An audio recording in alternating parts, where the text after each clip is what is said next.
Steven Bomb 4 detonates with backstory into how Ruby and Sapphire first met and became Garnet. It is told in the manner of a bedtime story, or rather an anti-bedtime story. Seeing as how to tell it, Garnet woke Steven the exact minute it became his birthday. The flashback is centered very much like a play, with characters we are familiar with on a stage acting out their roles, while characters we are unfamiliar with being represented by cutouts.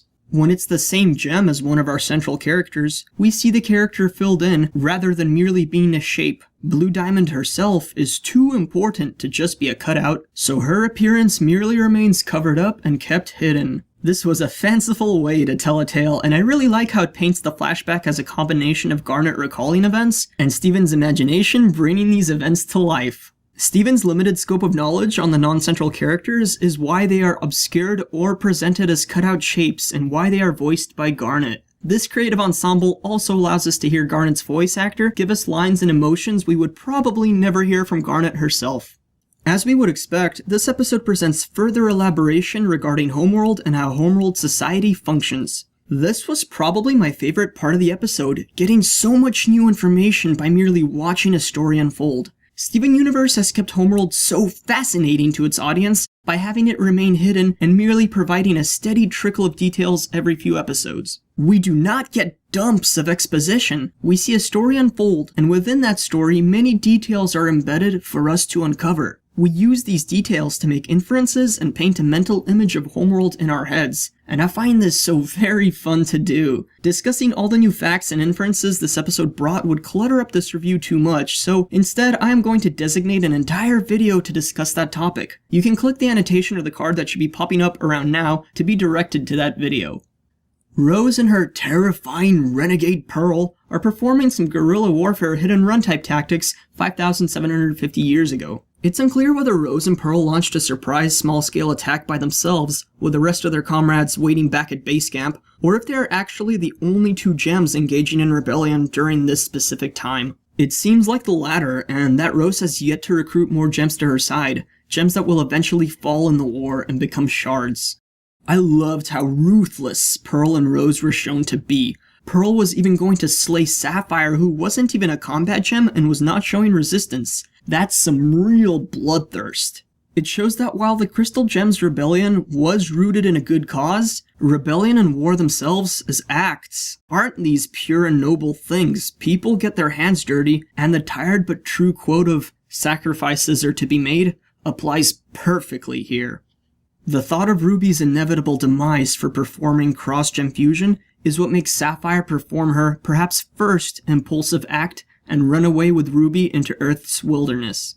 While Garnet frames it as Ruby's impulse which changes the future, from what I see, Sapphire had an equal role in the shattering of her preconceived identity and life. Ruby's initial protective action was still following what Ruby's mission always was: protect Sapphire. But Sapphire's mission was never to save a gem sentenced to death and run away with them. If anything, Sapphire went against quote-unquote destiny more than Ruby did. From here, the two begin to bond emotionally and discuss the implications of what the fusion meant for both of them. And for how quickly we go through their process to decide to fuse again, it was done magically. All the implication and tenderness is there in ample amounts.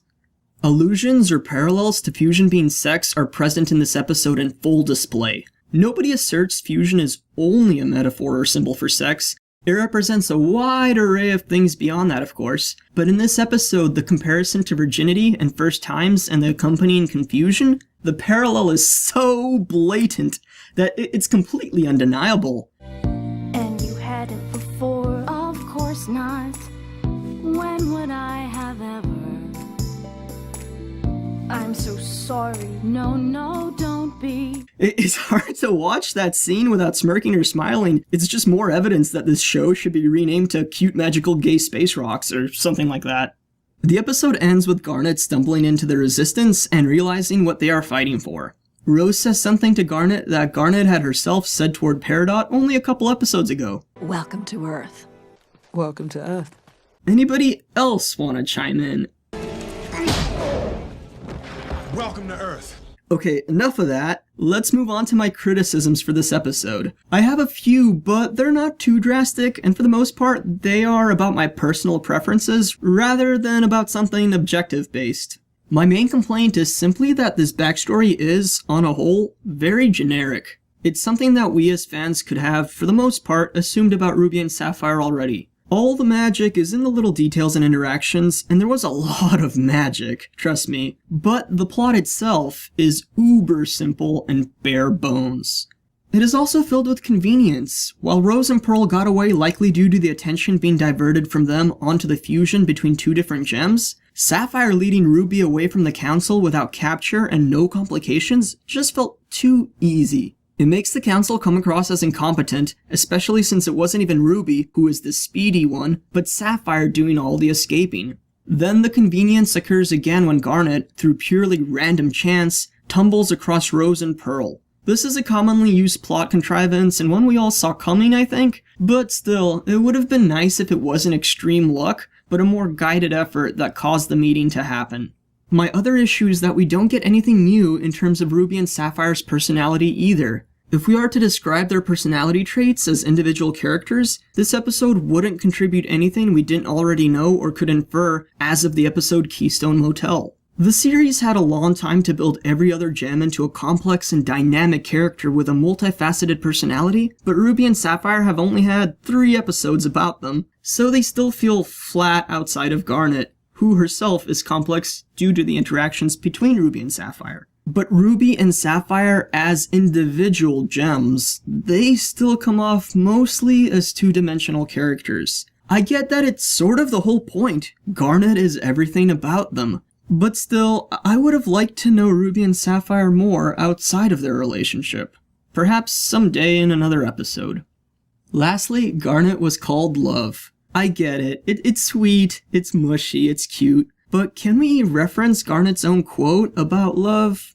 Yeah, that time component wasn't there. And then the work? I mean, sacrifices were made, sure, but there hasn't yet been actual work put toward maintaining the relationship per se. And certainly, Ruby and Sapphire do not yet know each other deeply. You could say that Sapphire and Ruby were actually in the forest for months, perhaps even years, bonding and all that, and that's why Pearl didn't recognize them immediately despite Garnet being so distinct visually. But that's not really the feel I got from the montage. I think it's simply too early to call Garnet Love this early into her existence, and it was a premature move on the part of the Crewniverse. But altogether, with all its elements included, I thought this episode was really good. It didn't blow my mind and splatter my brains on the wall, but I did appreciate it more and more after I had rewatched it several times. It's a by-the-numbers episode, but the little intimate touches along the way are what make it shine, and it was certainly a great start to a new Steven Baum.